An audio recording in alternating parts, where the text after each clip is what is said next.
अशरफुल उलूम मेरे शहर आरज़ू, ज़ाहिर बहुत हसीन है बातिन है खूबरू, माज़ी है ताबनाक तेरा हाल शानदार, 80 की उम्र में भी जवानी है बरकरार, 80 की उम्र में भी जवानी है बरकरार।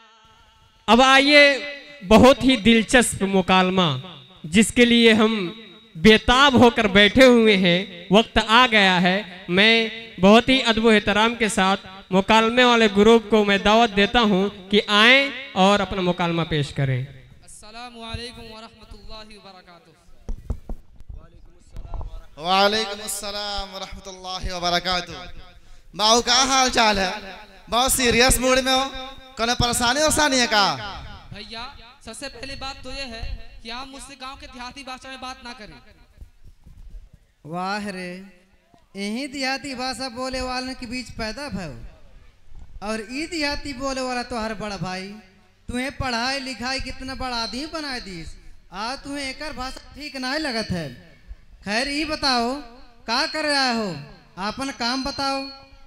कहना ये था कि इस घर में और आप तमाम भाइयों के साथ मिलकर रहना मुमकिन नहीं रहा, लिहाजा बंटवारा कर दिया जाए, क्योंकि इस घर में मेरे बच्चों पे बहुत जुल्म हो रहा है और ख़ास मेरे ही बच्चों के साथ बड़ी नाइंसाफ़ी हो रही है।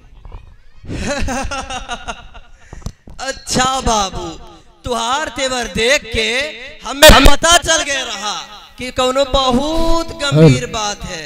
लेकिन एक बात बताओ, ये बंटवारा के कीड़ा तोहरे दिमाग में कहाँ से आवा? कहीं फलनवा के बिटिया तोहरे दिमाग में ना कचरा भर दीस? नहीं भैया, आप ऐसा क्यों सोचते हैं?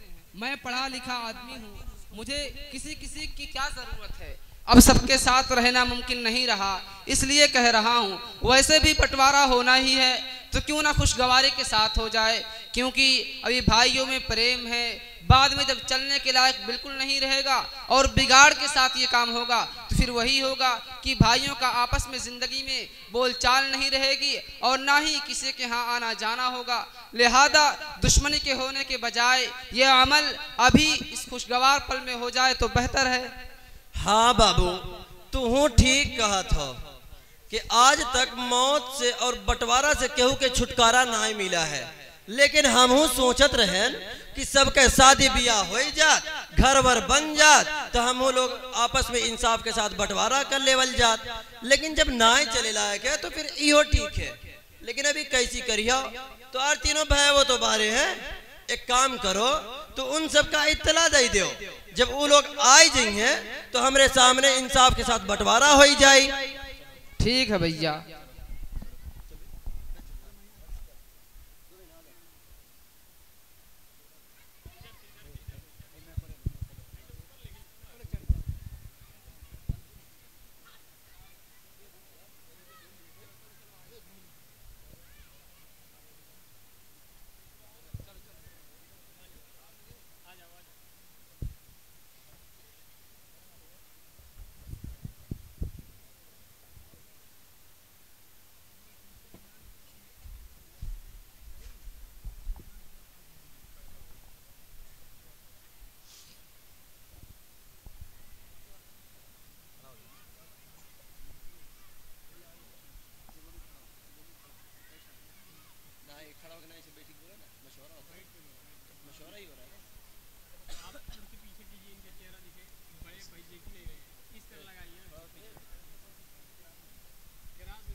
देखो बाबू लोग, खाली 2 महीना पहले बंटवारा करे के कहीं ना, आज बंटवारा के लिए हमारा सब भाई, प्रधान जी, सलीम भाई जी हर पंचायत में रहते हैं, मौजूद हैं, ताकि इंसाफ से बंटवारा हो जाए। तो सबसे पहली बात ये जान लियो कि 3 लोगों का शादी हो के बाद और हमारा छोटका बाबू सिर्फ बाकी हैं, तब उन्हों के पूरा हिस्सा मिले। अब उनके खाना वाना बना के क्यों खिया वाला ना है तो अपन हिस्सा लेके हमारे साथ रह ली है। ये तो उनकी मर्जी है, वो किसके साथ रहेंगे। ये बात भी ठीक है, तब बंटवारा काम शुरू किया जाए, सबका मंजूर है? हाँ हाँ मंजूर है, शुरू किया जाए। भैया हमें मंजूर नहीं। वो क्या है? सबसे पहली बात तो यह है कि आपने कहा कि इंसाफ के साथ बंटवारा हो, मगर इंसाफ के लिए जरूरी है कि दीनदार आदमी भी चाहिए। बहू, हम लोग भी मुसलमान हैं और नमाज भी पढ़ते हैं, तो क्या हम दीनदार नहीं हैं? प्रधान जी, मेरा वो मतलब नहीं। अच्छा। कहना ये है कि ऐसा आदमी भी होना चाहिए जो शरीयत की मुकम्मल जानकारी रखता हो, उसे भी बुलाना चाहिए ताकि बंटवारा शरई हैसियत से हो और इंसाफ के तकाजे को भी पूरा किया जा सके। ये बात भी ठीक है। बहुत तोहरे जानकारी में कोनो आलिम उलिम है? जी भैया, मैं जनाब मुफ्ती खुर्शीद साहब को जानता हूँ, वो रमज़ शरीयत से वाकिफ़ हैं और तक़सीम विरासत के शरई क़वानीन को भी बखूबी जानते हैं। अभी मैं उनको फ़ोन करके बुलाता हूँ।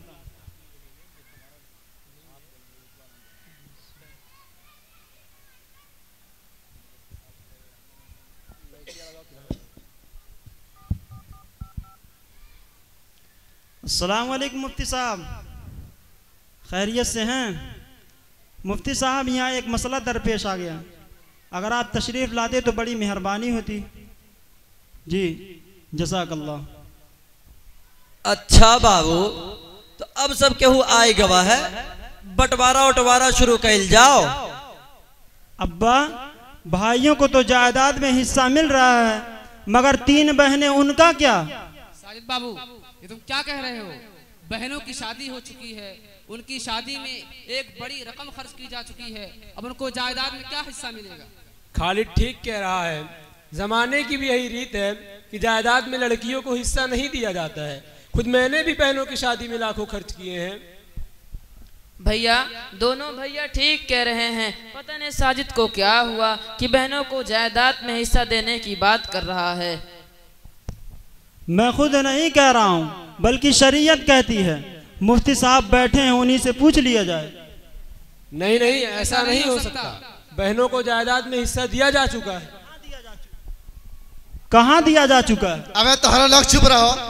अबे तुम्हार बाप और बड़ा भाई जिंदा है, हमारे सामने तुम्हारे लोग के लड़के कौन जरूरत ना है। जौन फैसला हुई वो हम सबका हुई।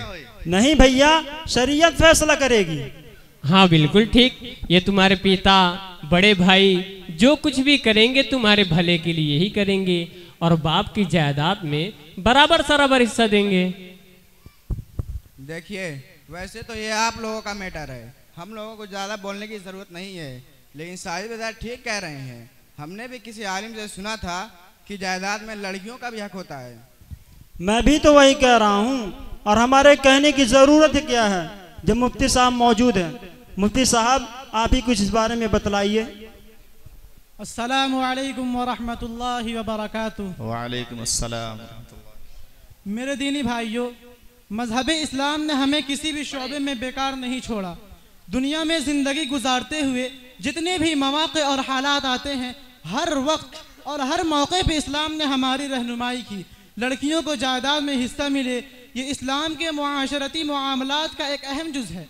क्योंकि इस्लामी विरासत का कानून एक मुतवाज़िन निज़ाम है, जहाँ मर्द और औरत दोनों को उनकी जिम्मेदारियों और किरदार के मुताबिक हिस्सा दिया जाता है।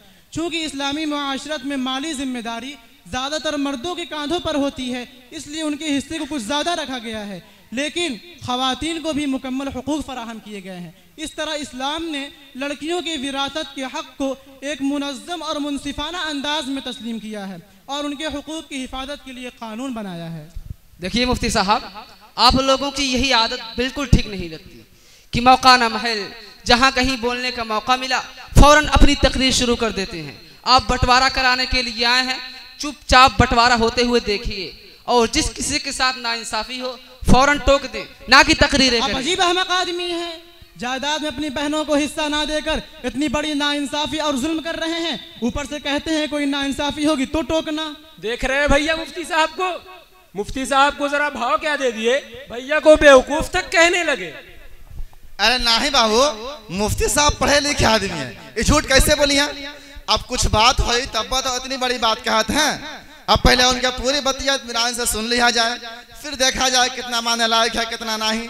हम मुफ्ती साहब अपान बात रखा जाए।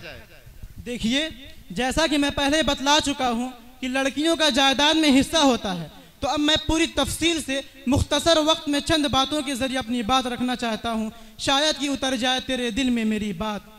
सबसे पहली बात तो जहेज़ के हवाले से सुन लें कि कोई बाप अपनी बेटी को अपनी ज़िंदगी में जेवरात, जायदाद, नकदी या सामान वगैरह जो कुछ दिया था, अगर देते वक्त बेटी से मुआहदा किया था कि ये हिबा नहीं है बल्कि तुम्हारी मीराथ का हिस्सा है, यानी मीराथ का हिस्सा होने की सराहत की थी, और ये कि मेरे इंतकाल के बाद मेरी विरासत में तुम्हारा कोई हक़ व हिस्सा नहीं होगा, और बेटियां इस बात पर राज़ी थीं, तो वालिद के इंतकाल के बाद मज़कूरा बेटी का तरका में कोई हक़ व हिस्सा नहीं होगा।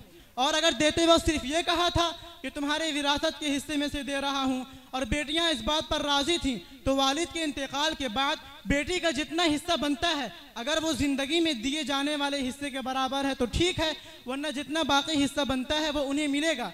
लेकिन अगर बेटी को मज़कूरा जायदाद देते वक्त कोई ऐसा मुआहदा नहीं हुआ था, बल्कि वालिद ने यूं ही अपनी बेटी को शादी के मौके पर जहेज़ के तौर पर ये सब चीज़ें दी थीं, जैसा कि आम तौर पर होता है, या बेटियां इस बात पर राज़ी नहीं थीं कि उनके मीराथ का हिस्सा है, तो ऐसी सूरत में वालिद ने अपनी बेटी को अपनी ज़िंदगी में जो कुछ कब्ज़ा व तसर्रुफ़ के साथ मालिक बना करके दिया है वो वालिद की तरफ से हिबा है। और वालिद के इंतकाल के बाद बेटी को शरीयत के कानून के मुताबिक वालिद के तरका में से हिस्सा मिलेगा, अगरचे वालिद ने उससे मना किया हो, और आम हालात में तो कुरानी फरमान के मुताबिक बेटियों को ज़रूर हिस्सा दिया जाएगा। मुफ्ती साहब, आप तो बड़ी अच्छे से बता दियो कि हर हाल में जायदाद में बहन बेटी का हिस्सा है, लेकिन अगर केहू नायद है, जैसे आजकल बहुत लोग नायद देते हैं, तो ओकरे बारे में शरीयत का कहते हैं, ये बताई दो ताकि लोगन के आँख के पट्टी खुले और सब दे के शुरू कर दें। हाँ, क्यों नहीं भाई, हम तो अभी से वादा करते हैं कि अपनी जायदाद में अपनी बच्चियों को जरूर हिस्सा देंगे। तो लीजिए, ना देने वालों के बारे में वाइदे भी सुन लीजिए। वाज़े रहे कि वालिदैन की तरका में जिस तरह उनकी नरीना औलाद का हक़ व हिस्सा होता है, इसी तरह बेटियों का भी शरई हक़ व हिस्सा होता है। वालिदैन के इंतकाल के बाद उनके तरका पर बेटों का खुद तने तनहा कब्ज़ा कर लेना और बहनों को उनसे महरूम कर देना नाजायज़ और सख्त गुनाह है। भाइयों पर लाजिम है कि बहनों को उनका हक़ व हिस्सा इस दुनिया में दे दें, वरना आखिरत में देना पड़ेगा, और आखिरत में देना आसान नहीं है। अहादीस मुबारका में इस पर बड़ी वाइदें आई हैं। चुनांचे हज़रत सईद बिन ज़ैद रज़ियल्लाहु अन्हु फरमाते हैं कि रसूलुल्लाह सल्लल्लाहु अलैहि वसल्लम ने इरशाद फरमाया, जो शख्स किसी की भी बालिश्त भर ज़मीन अज़राहे ज़ुल्म लेगा तो क़यामत के दिन सातों ज़मीनों में से उतनी ही ज़मीन उसके गले में तोक के तौर पर डाली जाएंगी। एक और हदीस मुबारक में है, अनस बिन मालिक रज़ियल्लाहु अन्हु फरमाते हैं कि रसूलुल्लाह सल्लल्लाहु अलैहि वसल्लम ने इरशाद फरमाया, जो शख्स अपने वारिस की मीराथ काटेगा यानी उसका हिस्सा नहीं देगा तो अल्लाह ताला क़यामत के दिन उसकी जन्नत की मीराथ काट लेगा। नीज़ इस तरह अगर साहिब जायदाद अपनी ज़िंदगी में अपनी जायदाद तकसीम करे और बवक्ते तकसीम सिर्फ बेटों में तकसीम करे, बेटियों को महरूम कर दे, तो ऐसी तकसीम शरअन गैर मुनसिफाना कहलाती है। वालिद इस गैर शरई और गैर मुनसिफाना तकसीम की वजह से गुनहगार होगा। उस पर लाजिम है कि बहनों को भी उतना ही हिस्सा दे जितना कि बेटियों को दिया है। मुफ्ती साहब, आपकी सारी बातें तो ठीक, लेकिन ज़रा ये बताएं, इन भाइयों के वालिद मोहतरम बहयात हैं और वालिद के रहते हुए विरासत की तकसीम मुमकिन है, और ये भी बताएं कि अगर ये लोग बंटवारा कर भी लेते हैं तो इनके वालिद मोहतरम कहाँ खाएंगे पिएंगे? हाँ, ऐसा कर सकता है, लेकिन ये बतौर हिबा होगा, ना कि विरासत। बकिया इन भाइयों के वालिद साहब मौजूद हैं, इनसे पूछ लें कि कहाँ खाएंगे, कहाँ रहेंगे। बाबू, आप लोगन के बात बिल्कुल ठीक है, लेकिन हमार चाहत रही कि हमरे जिये सबके बंटवारा हो जाए और ओके बाद आपस में कोई लड़ाई झगड़ा ना करे। सुन लिया बाबू सभी लोग कि जायदाद में बहन बेटी का हिस्सा ना दे कितना बड़ा जुर्म है। हमारा तरफ से भरपूर इजाजत है, जेकर जितना बना था उनका पाई पाई जोड़ के दे दिया जाए, यही अच्छा है। तोहरे लोग क्या कहते बाबू? ठीक है भैया। साजिद बाबू और मुफ्ती साहब का बहुत बहुत शुक्रिया कि उन्होंने हम सबको शरीयत के कवानीन से आगाह किया, वरना ला इल्मे में हम अपनी आक़िबत बर्बाद कर लेते। अस्सलाम वालेकुम।